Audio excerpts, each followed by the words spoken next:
ڕێکخراوی لێکۆڵەر بۆ سەروەری یاسا با پاڵپشتی ڕێکخراوی UNDP نەتەوەی گرتوەکان وەرکشۆپێکی تایبەت با یاسا و دامەزراوەکان لە ڕوبەڕووبوونەوەی گەندەڵی لە هەرێمی کوردستان ئەنجامدا کەوا بڕیارە توێژنەوەیەکی شیکاری ئەنجام بدرێت و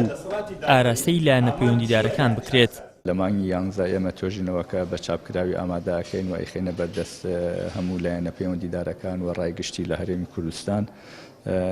ئامانجی پرۆژەکە باسکردنە لەو یاسا و دامەزراوانەی کە هەمانە لە هەرێمی کوردستان و معنین بە ڕوبەڕووبوونەوەی گەندەڵی ئاستەنگەکانیان گرفتەکانیان ئەو چەڵنجانەی کە هەیەە یا ئەو کەم و کورتیانی کە لە یاساکان هەیە دەستنیشان بکرێ بۆ ئەوەی بێتە بەرچاوڕوونی بۆ ئەو دامەزراوانە و لە داهاتووە بتوانن پلانی خۆیان لەسەرەوە توێژینەوەی بنا بکەن. دەستی دەستپاکی موسسەیەکی تایبەتە بە بەرەنگاربوونەوەی گەندەڵی پێویستە زیاتر دەحمی ئەم دەستەیە بکرێتن و ئەم دەستەیە پێویستە هەندێک دەسەڵات هەیە پێی بدرێتن. بۆ نمونە مەسەلەی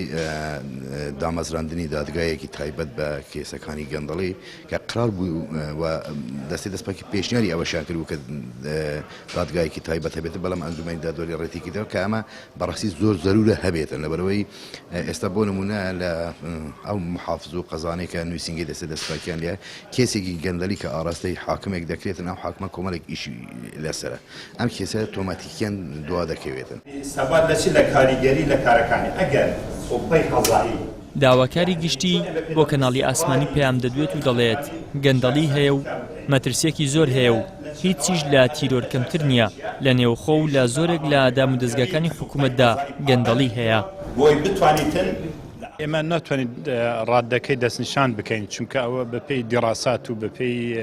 وەکوڵە ئەو موسساتانەی کە معنین ئەوان دەتوان دەستنیشان بکەن لە چه ئاسێکە بەس بێگومان هەیە و بێگومان مەترسیەکی زۆری هەیە